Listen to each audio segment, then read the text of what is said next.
Goes exam കഴിഞ്ഞാൽ ശരിക്കും നമുക്ക് ഡോക്ടർ എന്നുള്ള ടാഗ് നമുക്ക് എന്തായാലും ഇടാം. ഞാൻ അങ്ങനത്തെ ഒരു അഭിപ്രായക്കാരനാണ്. കാരണം അവിടെ നമുക്ക് ഉസ്ബെക്കിസ്ഥാൻ ലൈസൻസ് നമുക്ക് കിട്ടും. അല്ല, ഇതിന്റെ മെയിൻ പ്രശ്നം ലാക്ക് ഓഫ് നോളജ് ആണ്. ലൈക്ക് നാട്ടില് നമ്മളിത് FMG എന്ന് പറയുന്ന എക്സാമിനേഷൻ ഇന്ത്യൻ റെഗുലേഷൻസ് പ്രകാരം നമ്മൾ പഠിക്കുന്ന രാജ്യത്ത് ലൈസൻസ് വേണം. നമുക്ക് ഉസ്ബെക്കിൽ ഗോസ് എക്സാം എഴുതി കഴിഞ്ഞാൽ നമ്മുടെ സർട്ടിഫിക്കറ്റിൽ നമ്മൾ അവിടെ വർക്ക് ചെയ്യാൻ ലൈസൻസ്ഡ് ആണ്, നിങ്ങൾ അവിടെ വർക്കിംഗ് ലൈസൻസ്. അത് പക്ഷേ ഈ സാധാരണക്കാരുടെ മെയിൻ ഇഷ്യൂ ഉസ്ബെക്കിൽ വർക്ക് ചെയ്യുന്ന ഡോക്ടർമാർ എഴുതുന്ന അതേ എക്സാം ആണ് നമ്മൾ എഴുതിയിട്ട് പാസ്സാവുന്നത്. അന്ന് ലൈക്ക് ഡിപ്പാർട്ട്മെന്റ് വൈസ് വ്യത്യാസം ഉണ്ടെന്നല്ലോ. ലൈക്ക് അവിടുത്തെ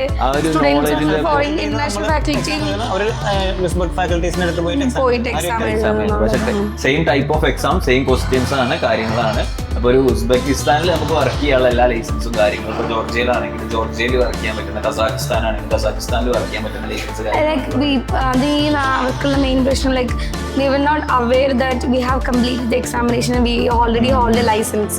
അതായത് പുറത്തൊരു രാജ്യത്തിന്റെ എക്സാം, അവിടുത്തെ അവരുടെ ഡിമാൻഡിങ് ആയിട്ടുള്ള എക്സാം നമ്മൾ എഴുതി, നമ്മൾ ആ ഒരു ലൈസൻസ് ഹോൾഡേഴ്സ് ആണ് നമ്മൾ എന്നുള്ളതിന്റെ ഒരു എന്താ പറയാ, അതിന്റെ ഒരു കംപ്ലീറ്റ് ഇൻഫർമേഷൻ അവർക്കില്ല. നമ്മുടെ നാട്ടില് like more than information advertisement ആണ് ഏറ്റവും. നമ്മൾ എന്നിട്ട് ഇങ്ങനെ വന്നു കഴിയുമ്പോൾ നമ്മളോട് ഇങ്ങനെ നമ്മള് ഇനിയിപ്പോ എഴുതിയാലേ നിങ്ങൾ ആവുള്ളൂ, ലൈക്ക് ആ ടാഗ് നമുക്ക് കിട്ടുന്നത്. അത് ഇന്ത്യൻ ക്വാളിഫിക്കേഷൻ നമുക്ക് ഈ നാട്ടിൽ അല്ലെങ്കിൽ അപ്പൊ ഏത് രാജ്യത്ത് പോകുകയാണെങ്കിലും നമ്മൾ ആ രാജ്യത്തിന്റെ എക്സാമിനേഷൻ എഴുതാനാണ് അവർ അംഗീകരിക്കും. അത് പിന്നെ നമ്മൾ പറഞ്ഞു കൊടുക്കണം. നമ്മളിപ്പോ UK പോകാനാണെങ്കിൽ നമ്മൾ ഇതുപോലെ എഴുതുന്ന പോലെ തന്നെയാണ് ഇന്ത്യയിൽ അത് തന്നെയാണ്. അപ്പൊ നമ്മൾ ഇങ്ങനെ പറഞ്ഞു കൊടുക്കും. നമ്മൾ അവിടെ നമ്മൾ എല്ലാവരും ഈക്വലന്റ് ആണ്. നമ്മളുടെ കൺട്രിയിൽ നമ്മൾ വന്നിട്ട് നമ്മളുടെ രാജ്യം ഡിമാൻഡ് ചെയ്യുന്ന എക്സാം ഇതായതുകൊണ്ട് നമ്മൾ അതിന് അപ്പയർ ചെയ്യുന്നു.